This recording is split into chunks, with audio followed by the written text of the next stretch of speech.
미국이 국가 비상사태를 선포했습니다. 갑작스럽게 찾아온 이상기후에 미국이 이례적으로 국가 비상사태를 선포한 뒤에 미국 전역에 있는 모든 가정집에 한국식 이것을 설치하겠다는 범정부 차원의 중대 발표가 있었는데, 이 소식이 전해지자 외신들은 한국이 제대로 큰일을 냈다 라며 한국이 엄청난 잭팟을 터뜨렸다고 대대적으로 보도하기 시작했습니다. 도대체 미국에서 무슨 일이 벌어지고 있는 것인지, 한국은 왜 대박이 났다고 외신들이 떠들고 있는지, 지금부터 이 놀라운 내용 최고 수익률에서 여러분들에게 전해드리겠습니다. 불과 몇 달 전까지만 해도 미국에서는 최고기온 45도라는 미국에서는 상상도 할 수 없었던 뜨거운 날씨가 찾아왔습니다. 무려 72년 만에 온 이상기후로 당시 미국은 전력 수급에 비상이 걸리며 국가 초유의 위기를 맞이했습니다. 자, 그런데 이제는 완전히 반대인 상황으로 미국이 초비상에 걸렸습니다. 크리스마스에서 신년까지 이어지는 미국의 연말 여행 성수기를 앞두고 중부와 남부, 동부에 이르는 광범위한 지역에 폭탄 사이클론이 덮치자 미국이 국가 비상사태를 선포했습니다.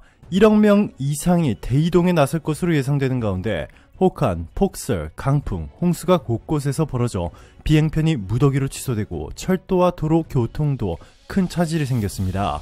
20일 AP와 블룸버그 통신에 따르면 북극의 찬 기류와 습한 공기가 만나 생성되는 저기압성 폭풍인 폭탄 사이클론이 많은 눈과 차가운 강풍을 동반하고 올해 크리스마스 주말을 몇십 년 만에 최악의 연휴로 만들었습니다. 이뿐만이 아닙니다. 이로 인해 몬태나주의 일부 산악지방은 이날 기온이 최저 영하 46도로 급강하하고 캐나다 북서부에서는 영하 53도를 찍는 지역도 나왔습니다. 이 덴버는 이날 오전 32년 만에 최저 기온인 영하 31도를 찍었고, 시카고는 이날 밤 영하 21도로 기온이 떨어질 것으로 예보됐습니다. 아이오주와 디모이는 체감 기온이 영하 38도로 떨어질 수 있다고 기상당국은 밝혔습니다. 70년 동안 미국에서 이렇게 살인적인 추위는 단 한 번도 나타나지 않았는데요. 시카고에서는 최대 18cm의 눈이 내리고 뉴욕주 북서부 버펄로에는 최대 91cm의 기록적인 눈이 쌓일 것으로 예보됐습니다. 이에 따라 이날 하루에만 미 전역에서 국제선과 국내선을 합쳐 2200편 이상의 항공편이 취소됐고 23일에도 1800여 편이 결항됐습니다. 조 바이든 미국 대통령도 이날 백악관 브리핑에서 이것은 아이들이 기다리는 스노우데이, 즉 폭설로 학교가 쉬는 날 같은 게 아니다, 심각한 일이라면서 국가 비상사태를 선포했습니다. 안타깝게도 이미 미국을 덮친 혹한과 폭설로 한때 200만에 가까운 가구와 기업이 정전 피해를 보았고 최소 16명이 사망했습니다.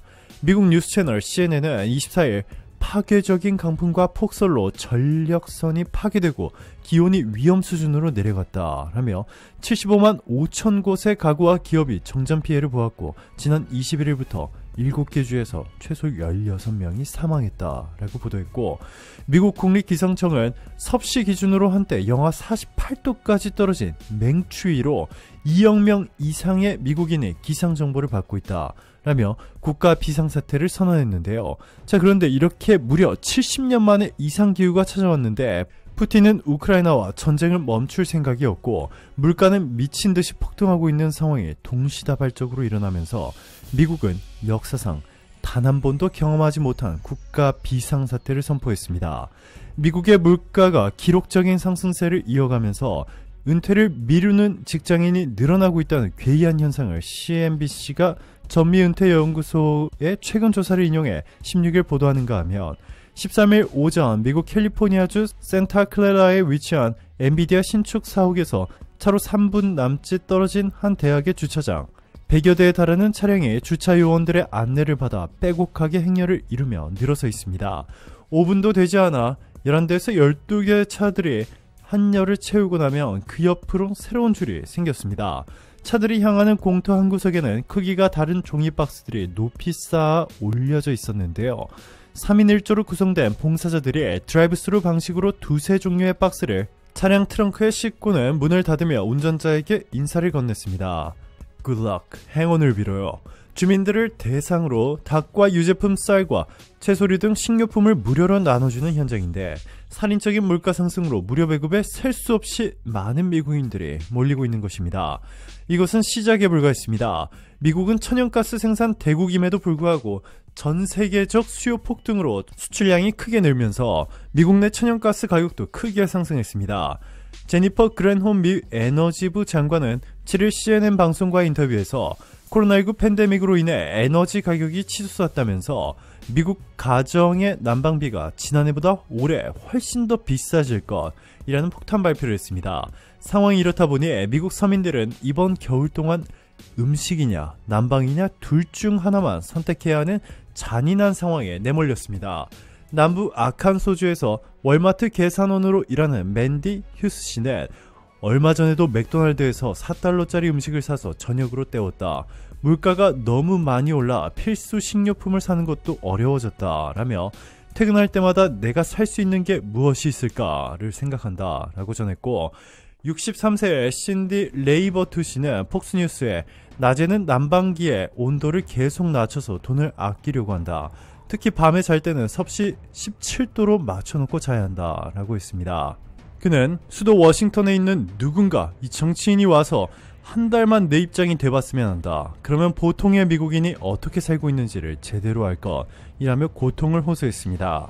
비영리단체에 일하는 63세 샤메인 존스는 참담하다. 이글루에 사는 것 같다 라며 고통을 전했습니다.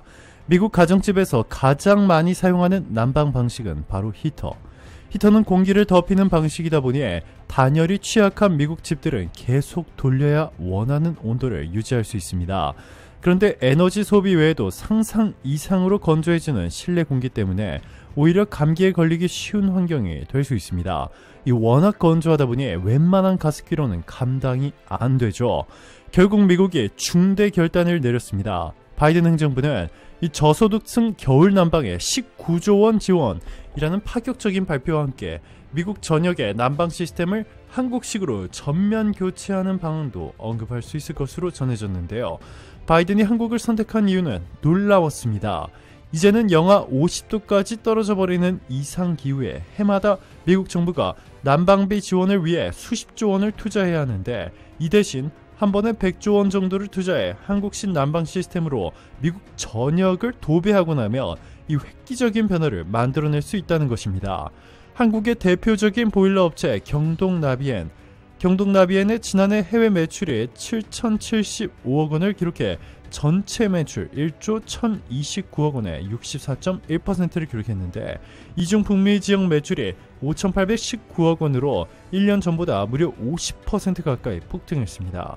미국에서 미국 현지 보일러 업체뿐만 아니라 린나이, 노리츠, 다카키 등 유수의 일본 업체들과 경쟁해서 압도적인 격차로 승리하며 미국 시장 점유율 1위를 기록하고 있습니다. 미국 언론들이 일제히 한국식 난방이 세계 최고라며 성능과 효율성 모두 한국식 난방을 따라올 수 없다고 극찬하고 있는데 결과가 이를 말해주고 있습니다. 한국의 귀뚜라미와 대성 셀틱 역시 미국에서 초대박 잭팟을 터뜨렸습니다. 한국식 난방 시스템으로 미국 전역을 도배하겠다는 미국의 강력한 의지 때문인데요. 보일러 업계 관계자는 한국식 보일러는 가격이 저렴하고 온수 공급 속도와 양이 뛰어나 현지에서 각광을 받고 있다라고 설명했습니다. 미국 정부와 미국 전역에 있는 가정집들이 이렇게 한국식 난방에 열광하고 있는 이유는 간단합니다. 히터를 틀었을 때보다 집이 훨씬 더 따뜻하게 오랫동안 난방이 유지가 됨에도 난방비는 히터를 사용했을 때보다 무려 40%나 저렴하기 때문입니다. 얼마 전 영국도 50년 만에 한번 찾아올까 말까 하는 기록적인 추위가 찾아오며 에너지 대란을 겪자 영국 가정 전역에 한국식 난방 시스템을 설치하겠다는 폭탄 발표를 했다는 소식, 이 최고 수익률에서 여러분들에게 전해드렸는데요. 이제는 미국까지 한국식으로 나라 전체를 도배하는 중대 결단을 내린 것입니다.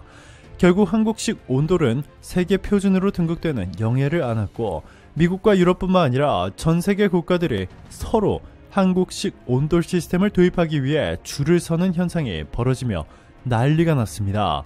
반면 이렇게 한국이 대박이 났다는 소식이 전해지자 일본 네티즌들은 대아파하며 온갖 비방을 해대고 있는데요. 한국에선 바닥난방이 일반적이라고 들었습니다. 일본에서 왜 보급이 안 되는 걸까요? 라며 부러워하는 이들도 있었지만 대부분의 일본인 네티즌들은 한국을 공격하기 시작했습니다. 나니시로 우마이라는 이름을 쓰는 한 일본인 네티즌은 한국식 바닥난방이 안 좋은 이유는 초기 비용이 많이 들고 고장나기 쉽고 수리도 힘들다. 거의 항상 켜기 때문에 비용도 많이 들고 바닥 온도차가 있어 위화감이 든다. 이 나쁜 점들을 참고 살 사람은 한국식 난방을 써라. 라는 거짓 정보를 사실인 양 전했습니다. 또 다른 일본인 네티즌은 한국식 난방은 기술적으로 그렇게 어렵지 않다. 그런데 한국식 난방을 쓰면 쾌적하지 않아. 안 쓰는 것일 뿐. 이라는 막말을 쏟아냈습니다. 오늘도 감사합니다. 최고로 멋진 하루 보내시길 바랄게요.